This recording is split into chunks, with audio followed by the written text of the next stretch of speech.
नमस्कार दोस्तों, आज मैं लेकर आई हूँ आप सबके लिए हरियाली तीज व्रत कथा, महत्व एवं पूजन विधि। हरितालिका तीज का पावन त्योहार आ गया है। इस दिन सुहागन महिलाएं अपने पति की लंबी उम्र के लिए निर्जला व्रत रखती हैं और फिर अगले दिन पूजा के बाद इस व्रत का पारण किया जाता है। वैसे तो साल में 4 तीज आती हैं, लेकिन उन सभी में हरितालिका तीज का सबसे अधिक महत्व माना जाता है। इस व्रत को कुमारी लड़कियों द्वारा भी अच्छे वर की प्राप्ति के लिए रखा जाता है। हरितालिका तीज की विधि, कहानी, शुभ मुहूर्त और आरती संबंधी अन्य जानकारियाँ। व्रत का महत्व। सौभाग्यवती स्त्रियां अपने सुहाग की लंबी उम्र के लिए और अविवाहित युवतियां मन मुताबिक वर की प्राप्ति के लिए हरितालिका तीज व्रत करती हैं। सर्वप्रथम इस व्रत को माता पार्वती ने भगवान शंकर के लिए रखा था, इसीलिए इस दिन विशेष रूप से गौरी शंकर की पूजा होती है। उत्तर भारत के कई राज्यों में इस दिन मेहंदी लगवाने और झूला झूलने की प्रथा भी है। इस त्यौहार की रौनक विशेष तौर पर उत्तर प्रदेश और पूर्वांचल और बिहार में देखने को मिलती है। इस व्रत को निर्जला रखा जाता है और अगले दिन पूजन के पश्चात ही व्रत खोला जाता है। व्रत विधि। इस दिन व्रत करने वाली स्त्रियां सूर्योदय से पहले ही उठ जाती हैं और स्नान कर श्रृंगार करती हैं। पूजा के लिए केले के पत्तों से मंडप बनाकर भगवान शिव और माता पार्वती की प्रतिमा स्थापित की जाती है। पार्वती जी को सुहाग का सारा सामान चढ़ाया जाता है और इस दिन निर्जला व्रत रखा जाता है। फिर रात में भजन कीर्तन किया जाता है और शिव पार्वती विवाह की कथा सुनी जाती है। इसके उपरांत प्रातःकाल स्नान करने के बाद पूजा का श्रृंगार सामग्री को किसी सुहागिन महिला को दान कर व्रत खोला जाता है। हरितालिका तीज पूजन सामग्री। हरितालिका के व्रत में एक दिन पहले ही पूजा की सामग्री जुटा लेना, जो इस प्रकार है: गीली मिट्टी, बेलपत्र, शमी पत्र, केले का पत्ता, धतूरे का फल और फूल, अकावा का फूल, तुलसी, मंजरी, जनेऊ, वस्त्र, मौसम्बी फल फूल, नारियल, कलश, अबीर, चंदन, घी, कपूर, कुमकुम, दीपक, दही, चीनी, दूध और शहद। पूजा विधि। हरितालिका तीज व्रत माता गौरी और भगवान शंकर को समर्पित है। इस दिन व्रत रखने वाली महिलाओं को सुबह स्नान करके व्रत करने का संकल्प ले लेना चाहिए। इसके बाद पूजन की सभी सामग्रियां एकत्रित कर लें। पूजा घर में कलश की स्थापना करके उस पर स्वर्ण आदि निर्मित शिव गौरी को प्रतिष्ठित करें। सुहाग की सामग्री माता पार्वती को अर्पित करें। शिव जी को भी वस्त्र अर्पित करें। हरितालिका व्रत कथा सुनें। फिर भगवान गणेश, माता पार्वती और शंकर जी की आरती उतारें। रात को जागरण करें। फिर अगले दिन सुबह स्नान कर माता पार्वती का पूजन करें। भोग लगाने के बाद ककड़ी खाकर व्रत खोलें। पार्वती जी को चढ़ाई गई श्रृंगार सामग्री को किसी सुहागिन को दान कर दें। हरितालिका तीज व्रत कथा।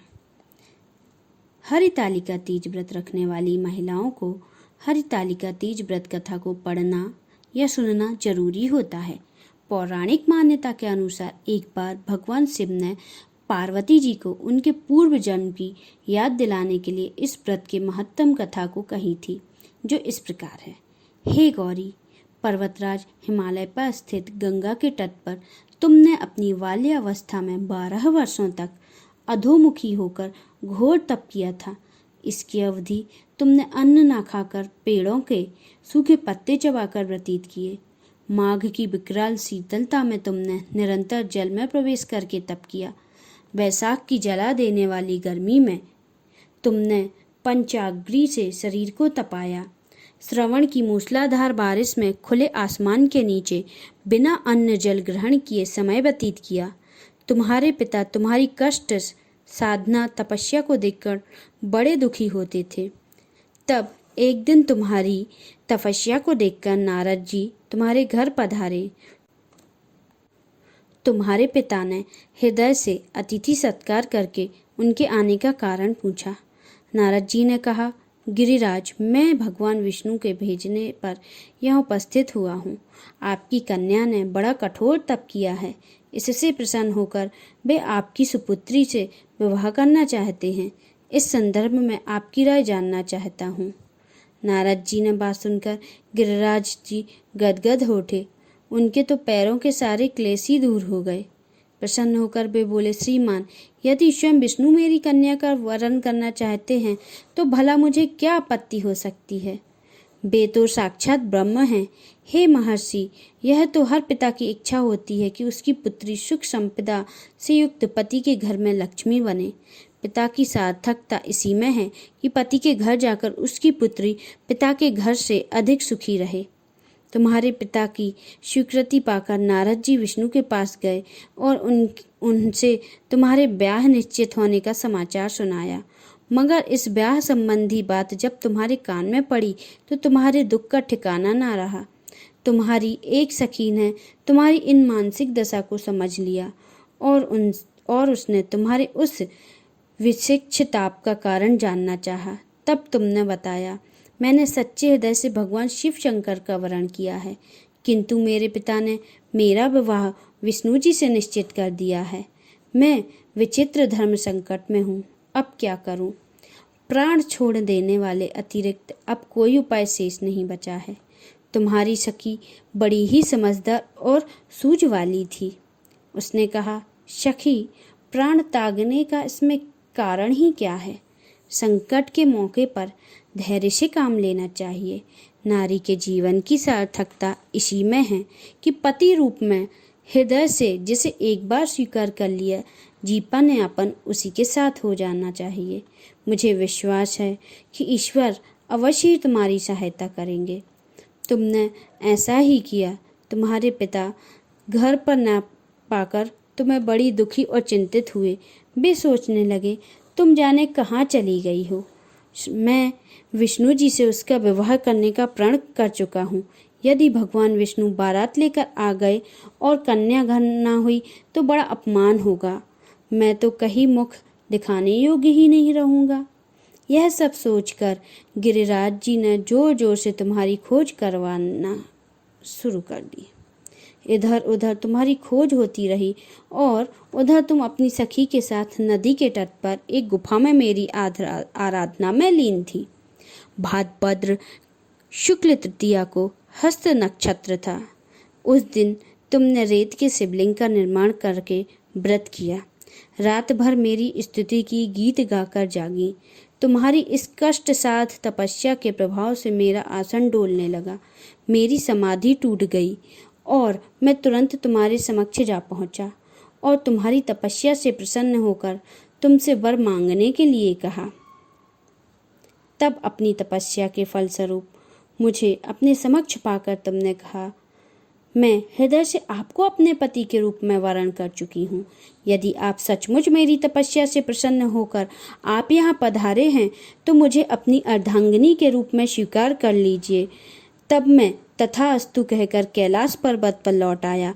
प्रातः होते ही तुमने पूजा की समस्त सामग्री को नदी में प्रवाहित करके अपनी सहेली सहित व्रत का पारण किया। उसी समय अपने मित्र बंधु व दरबारियों सहित गिरिराज जी तुम्हारे खोजते खोजते वहां आ गए और तुम्हारी इस कष्ट साध तपस्या का कारण तथा उद्देश्य पूछा। उस समय तुम्हारी दशा को देखकर गिरिराज जी अत्यंत दुखी हुए और पीड़ा के कारण उनकी आंखों में आंसू आ गए थे। तुमने उनके आंसू पोंछते हुए विनम्र स्वर में कहा, पिताजी, मैंने अपने जीवन का अधिकांश समय कठोर तपस्या में बिताया है। मेरी इस तपस्या का उद्देश्य केवल यही था कि मैं महादेव की पति के रूप में पाना चाहती थी। आज मैं उनकी तपस्या की कसौटी पर खरी उतरी हूँ। आप क्योंकि विष्णु जी से मेरा विवाह करने का निर्णय ले चुके थे, इसलिए मैंने अपने आराध्य की खोज में घर छोड़कर चली आई थी। अब मैं आपके साथ इसी शर्त पर घर आऊँगी कि आप मेरा विवाह विष्णु जी से ना करके महादेव जी से करें। गिरिराज जी मान गए और तुम्हें घर ले गए। कुछ समय के पश्चात शास्त्रों तक विधि विधान पूर्वक उन्होंने हम दोनों के विवाह सूत्र में बांध दिया।